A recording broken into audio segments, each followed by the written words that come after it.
Welcome to my garden. I'm Alice Dion, and this is Alice's Garden. I have a very eclectic garden. I have a small garden lot, and I have thousands of plants, very unusual plants. I also have over 400 potted plants, 2 greenhouses, and some big trees and a few shrubs. I don't really think you can put a label on what kind of a garden it is. There's a little bit of Japanese, a little bit of perennial, a lot of shade. It's a mix. I've got way more plants than one should expect on this size of a property. The first thing you see when you come is the archway with the Cecilbrunner rose growing on it. Unfortunately today it's in full bloom. It doesn't bloom very long, just a couple of weeks. It takes you down the brick pathway to the front door. There's shade plants on one side and mostly sun plants on the other side of the pathway, just because of the nature of the shade pattern in the garden. My garden is mostly shade, and I try to take advantage of that by putting lots of wonderful shade plants out, but there are spots of sun, and where there's a spot of sun, then a sun plant goes, like this Tetrapanax, which is a very unusual plant.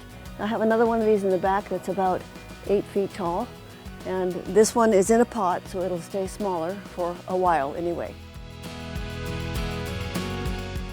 Several years ago in England, there was a move towards less formal gardens into more of a natural environment, and that's what I do. I don't like to see any bare soil.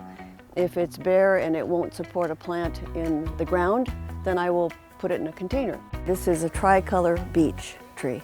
It's a tree that wants to get really big, and I just can't do that. So it's going to be in the container as long as I can keep it. It's about 5 years old now. This is the only place I have grass, is in the front.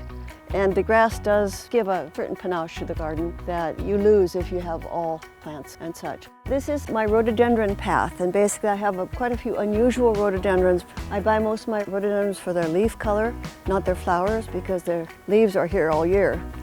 This is our native huckleberry. It really gets lovely winter color, and it does produce huckleberries. You can see there's going to be lots of huckleberries this year. These succulents are ones that will grow outdoors. A lot of the succulents I have in pots have to be brought in the wintertime, but these are outdoors. On the side of my house I have some bamboo, and I really love bamboo, but you have to be careful with it because it tends to run. Now I do have a couple of patches of Fargesia, which is a clumping bamboo, but these have to be divided about every 3 to 5 years or they will break the pot. Then you come to a seating area with Japanese maples behind it, totally shaded. It is a wonderful place to sit in the afternoon and have a glass of wine with your friends. Around this corner you come under the arch, which is humulus, which is hops, golden hops, and roses. And then this is the tropical greenhouse. This is where I put my plants that would not survive the winter outdoors. This one here, which is growing from the ground all the way up to the ceiling, is a begonia. This is the leaf that is red on the back, pink flowers. It's really a lovely plant. It blooms all winter. On this side I have 2 bird of paradise plants. There's a banana plant hiding in there as well. So coming out of the greenhouse, you come to the little brick patio. Here in my backyard we have quite a few large fir trees. Between the 2 fir trees there's a Portuguese laurel. It gets these wonderful white pendulous blooms. The yellow roses are Graham Thomas, and they're of the David Austin family of roses.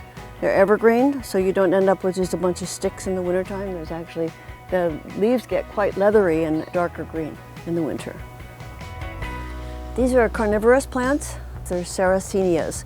They don't need fertilization because they eat bugs. And they really are good on a patio because I get very few mosquitoes. Some of the blooms are really, really exquisite. It's just really unusual. This is a variegated ginkgo. It's an ancient tree. They're one of the oldest trees in the world, and the variegated one is quite unusual. It's a beautiful, beautiful little tree.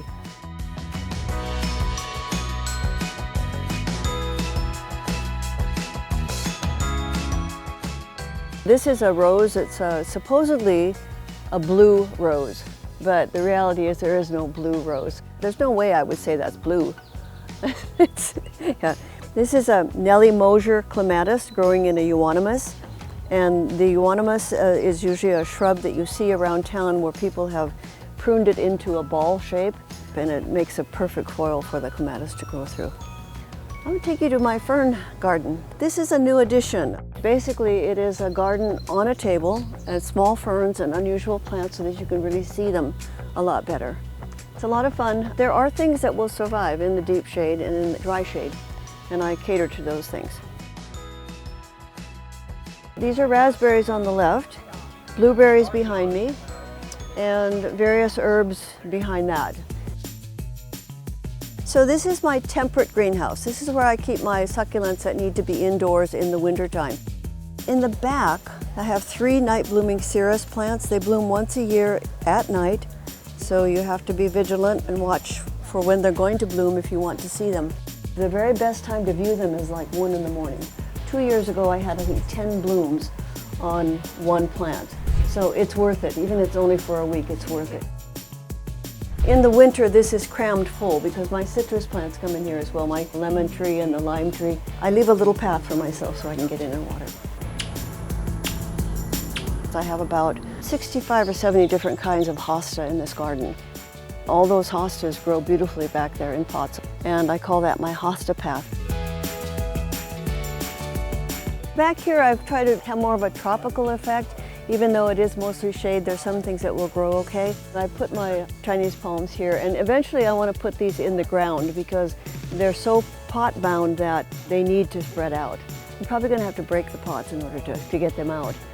And that kind of completes the circuit of the garden. Thanks again for coming to visit my garden. I love sharing it with people. It gives me a sense of peace and serenity when I'm out here. If you'd like to visit my garden again, please give me a call and I'll open it for you.